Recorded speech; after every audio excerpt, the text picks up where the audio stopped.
Hello students, today we will start our next chapter beginning with C++.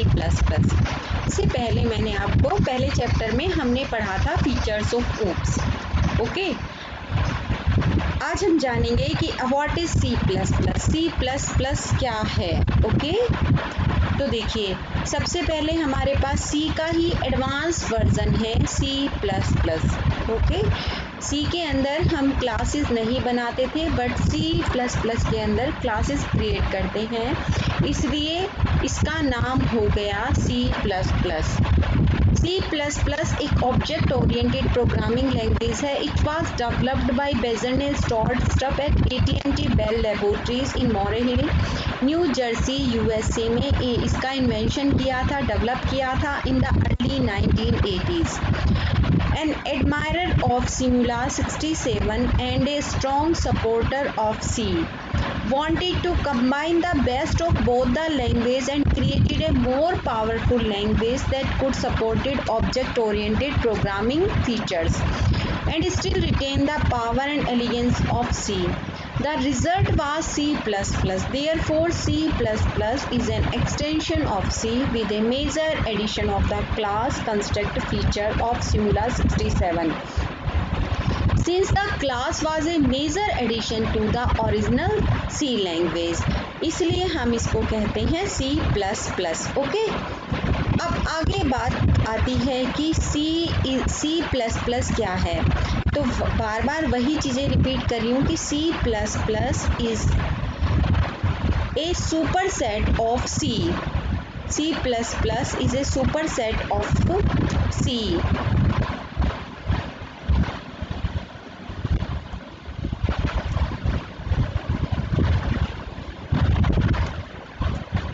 C++ is a superset of C. Most of what we already know about C applies to C++ also. Therefore, almost C programs are also C++ programs. जो programming हम C में करते थे वही programming हम C++ में भी करते हैं, राइट.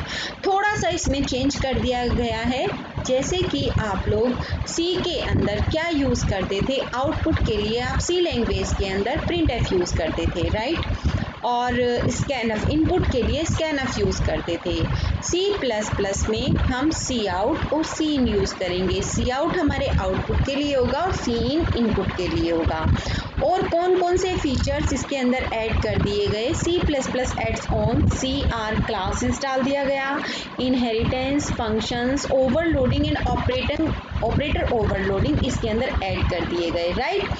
तो इसलिए हम कहते हैं कि जो आपका ऑब्जेक्ट ओरिएंटेड फीचर्स है C++ का, वो अलाउ करता है programmers to build large programs with clarity. इसमें हम बहुत बड़ी प्रोग्रामिंग अच्छे से कर सकते हैं, जो कि C के अंदर थोड़ी इनकन्वीनियंट होती थी, राइट. अब बात आती है एप्लीकेशन ऑफ C++ की, कि कौन कौन सी एप्लीकेशंस हैं, C++ का यूज़ कहाँ कहाँ होता है, राइट. देखिए C++ allow us to create hierarchy related objects. We can build special object oriented libraries which can be used later by many programmers. Second is C++ able to map the real world problems properly. The C part of C++ gives the language ability to get close to the machine level details. Next कहता है C++ programs are easily maintainable and expandable when a new feature needs to be implemented. It is very easy to add to the existing structure of an object. Next है it is expected that C++ will replace C as a general purpose language in the near future. That is the applications of C++. अब बात आती है कि एक simple सा क्यों ना C++ का प्रोग्राम देखें, right. A simple C++ program देखिए ध्यान. ये प्रोग्राम क्या करेगा, स्ट्रिंग प्रोग्राम जो प्रिंट करेगा स्क्रीन पर एक स्ट्रिंग, ठीक है. आप लोग C के अंदर यूज़ करते थे header file #include stdio.h header file, but C++ के अंदर आप हेडर फाइल यूज़ करते हो iostream.h. ठीक है। iostream.h जो हमारी एक हेडर फाइल है, आपने मेन से क्या करते हैं स्टूडेंट्स, हम अपना प्रोग्राम स्टार्ट करते हैं, राइट। हमने मेन स्टार्ट किया प्रोग्रामिंग मेन से, और सी आउट जैसा कि मैंने आपको अभी भी बताया कि सी आउट मतलब सिर्फ प्रिंट, जो आउटपुट दिखाएगा स्क्रीन पर। C++ is better than C, right. Return 0 simple program है C++ का, ठीक है। अब क्या कहते हैं प्रोग्राम फीचर्स किस लाइक सी। देखो यहाँ पे जो मैं आपको C++ का बेसिक बता रही हूँ वो सी के साथ कंपेयर करके बता रही हूँ, ठीक है। जैसे कि सी में भी कलेक्शन ऑफ फंक्शंस होते हैं, तो C++ program is a collection of functions. above example contains only one function main। अभी जो हमने एग्जाम्पल देखा वहाँ पे एक ही फंक्शन यूज हो रहा है जिसको हम मेन फंक्शन कहते हैं, right. As usual execution begin at main से एग्जीक्यूशन स्टार्ट होता है। Every C++ program must have a main. जो भी C++ प्रोग्राम आप बनाओगे तो उसमें मेन फंक्शन तो होना ही चाहिए। तो C++ is a free form language with a few expectation। Compiler ignores carries returns and white space को ignore करता है, like C++ स्टेटमेंट टर्मिनेट की जाती है किसके साथ, सेमीकोलन के साथ, जैसे कि आप लोग सी में करते थे, राइट। अब बात आती है कमेंट्स की। कमेंट क्या होते हैं, देखो स्टूडेंट्स, कमेंट्स हम इसलिए यूज करते हैं उस स्टेटमेंट को बहुत ज़्यादा यूज़र फ्रेंडली बनाने के लिए।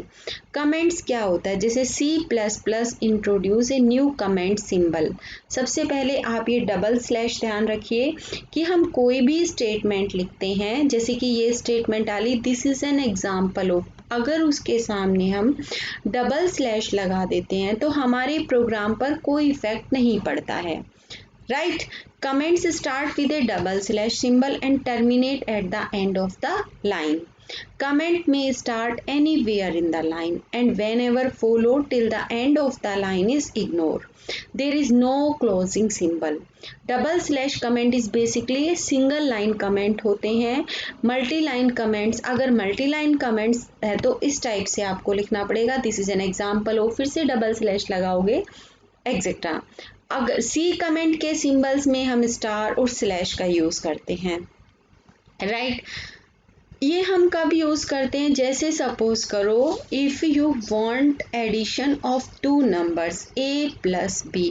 अगर आप ए प्लस बी करना चाह रहे हो और कोई भी ऐसा यूजर जिसको उसका मीनिंग नहीं पता है, जस्ट एग्जांपल दे रही हूँ कि उसको नहीं पता है कि ए प्लस बी किस लिए यूज कर रहा है, राइट, ठीक है।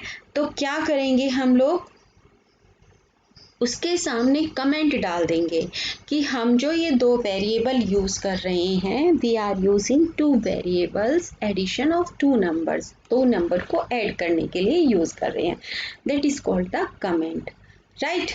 This statement introduce the new C++ features. अभी मैंने आपको बताया सी आउट में हम ये आइडेंटिफायर सी आउट प्रोनाउंस्ड करते हैं, हम इसको सी आउट, साफ समझ में आ रहा है, आउटपुट के लिए सी आउट यूज करते हैं। इसे प्री डिफाइंड ऑब्जेक्ट होता है that represent the standard output stream in C++। Standard output stream represent होती है स्क्रीन पर। It is also possible to redirect the output to other output devices, right. तो हम ये ऑपरेटर, इस ऑपरेटर को हम बोलते हैं इंसर्शन या फिर पुट टू ऑपरेटर बोलते हैं। पुट मतलब आउटपुट, ठीक है। It insert the contents of the variable on its right to the object on its left. देखिए जो स्क्रीन पे हमें आउटपुट दिखता है, तो ये देखिए cout students, that is the insertion operator, that is the variable of the C, right. तो that is the output using insertion operator, वो आउटपुट जो आपको यहाँ स्क्रीन पर डिस्प्ले हो रहा है। Object cout has a simple interface. If a string represents a string variable, then the following statement will display its contents। इसके contents को display करेगा output screen पर, right? अच्छा, अब बात आती है, हम सी के अंदर पढ़ते थे hash include stdio dot H, जो हमारी हेडर फाइल होती हैं। सी प्लस प्लस के अंदर हम पढ़ते हैं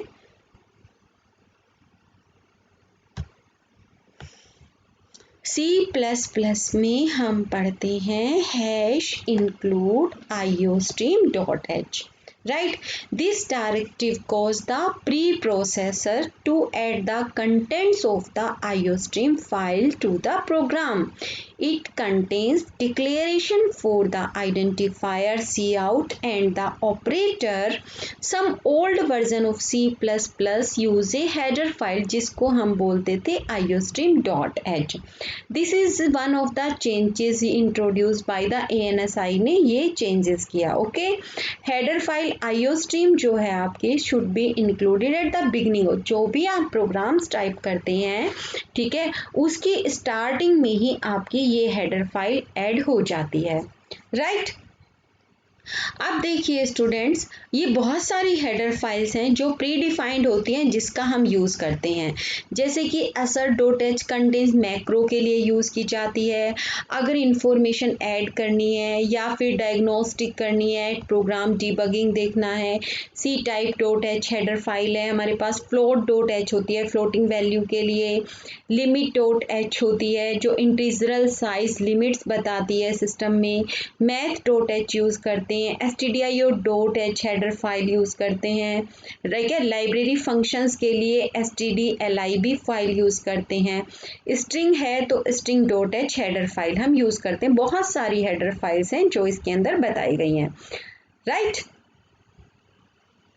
अब बात आती है रिटर्न टाइप ऑफ मेन। देखिए C++ में आपको क्या करना होता है, C++ main returns an integer type value to the operating system. मैं आपको मेन टॉपिक्स बता रही हूँ जो आपके सिलेबस में है, ठीक है। सिलेबस के अकॉर्डिंग हाईलाइट भी करती जा रही हूँ, आप लोग ये चीज़ ध्यान रखिएगा। मैंने आपको PDF सेंड की हुई है इसकी।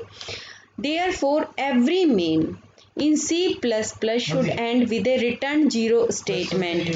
Otherwise, a warning or an error might occur. Since main returns an integer type value, return type for main is explicitly specified as int. That the default return type for all functions in C++ is int. The following main without type and return will be the warning. कहने का क्या मतलब है कि C++ का जो and होगा वो रिटर्न स्टेटमेंट से होगा, अदरवाइज आपको एक एरर दिखा देगा कि मेन फंक्शन जो है वो रिटर्न चाहता है एक integer type value, right. That is the return type of main, okay. इसके बाद स्टूडेंट आप करेंगे वेरिएबल। देखो मैंने आपको पहले भी वेरिएबल का बताया था कि प्रोग्राम जो है यूज 4 वेरिएबल्स, जैसे यहाँ पे लिया हुआ है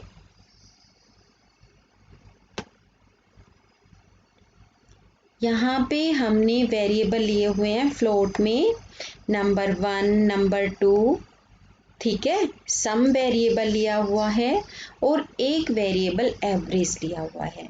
वेरिएबल स्टूडेंट्स चेंज होते रहते हैं, आपकी मर्जी है, आप यहाँ पे PQRST कुछ भी ले लो, बस वो क्या होना चाहिए, यूज़र फ्रेंडली होना चाहिए कि सामने वाला उसको देख करके समझ सके। अब यहाँ पे नंबर 1, नंबर 2 हमें समझ आ रहा है, सम भी समझ में आ रहा है, एवरेज भी की एवरेज निकालनी है, राइट।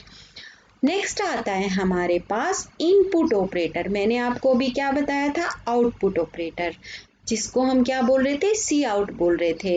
अब ये इनपुट ऑपरेटर क्या है, जैसे कि सी, फिर से सी का एग्जांपल दे रही हूँ। सी में हम स्कैनफ यूज़ करते हैं इनपुट के लिए, सॉरी यस, सी में हम स्कैनफ यूज़ करते हैं, वैसे ही C++ में हम सीन यूज़ करते हैं, ठीक है। देखिए scene number 1 is an input statement and cause the program to wait for the user to type in a number. The number keyed is placed in the variable number 1. Identifier seen pronounced seen is a predefined object in C++ that corresponds to the standard input stream. Here with this stream represents the keyboard. इसमें हम ये operator extraction is known as extraction or get from operator. It extract the value from the keyboard and assign it to the variable on its right. This corresponds to the familiar. अभी मैं आपको बता चुकी हूँ familiar with the scanf operation like this operator can also be overloaded, right? ठीक है, ये देखिए beginning with C++, that is the extraction operator, that is the variable, that is the scene operator. ठीक है, कीबोर्ड से कोई भी की आप टाइप कर रहे हो तो क्या कर रहे हो, आप इनपुट दे रहे हो, that is the cin, cin. Is that clear students? Input using the extraction operator. Okay, next चलते हैं. ये एक एग्जाम्पल है, ये मैं आपको बता रही हूँ use of a class in a C++ program में. ठीक है, देखिए हमने एक क्लास बना दी पर्सन. ठीक है, अभी मैंने आपको बताया हैश इंक्लूड आईओस्ट्रीम यूज किया हमने, क्लास बना दी हमने पर्सन. करेक्टर नेम ले लिया कि कितने करेक्टर का हो, 30. इंटीजर में एज डिफाइन कर दी. पब्लिक में हम दो फंक्शन बना रहे हैं, void gate data. Gate data मतलब इनपुट के लिए और वॉइड डिस्प्ले मतलब आउटपुट के लिए. अब हमारी क्लास का नाम क्या था, वॉइड पर्सन, राइट. उसमें हमने किसको कॉल किया, गेट डाटा वॉइड. क्या करेंगे, सी आउट, एंटर, नेम एंटर कराओ. सी आउट मतलब जस्ट ये लाइन प्रिंट होकर के आ रही है स्क्रीन पर. सीन आपने नेम एंटर करवाया, सी आउट. अब नेक्स्ट लाइन आपने टाइप की एंटर एज. ठीक है, सीन कराया आपने एज को, ओके गुड. अब वॉइड पर्सन में हम क्या डिस्प्ले करना चाहते हैं, आउटपुट स्क्रीन पे भाई दिखाना भी तो है उसको. गेट तो कर लिया, इनपुट तो ले लिया, उसके लिए करा लिया हमने सी आउट नेम और इसको. अब मेन फंक्शन के अंदर पर्सन पी, पर्सन क्या था मैंने आपको बताया था, क्लास का नाम था. पी ऑब्जेक्ट क्रिएट किया. अब ये पी ऑब्जेक्ट ही तो उन फंक्शन को एक्सेस करेगा. P dot gate data, P dot display, जैसा कि मैंने आपको फीचर्स में बताया था, और रिटर्न करा देगा 0. Right students, that is the our first C++ program. Okay, आप स्टूडेंट्स इस प्रोग्राम को अपने अपने पीसी पर रन करके देखिए. अगर कोई प्रॉब्लम होती है तो फिर मुझसे डिस्कस कीजिए. नेक्स्ट लेक्चर में हम अपना 3rd चैप्टर स्टार्ट करेंगे. तो okay, bye bye, take care.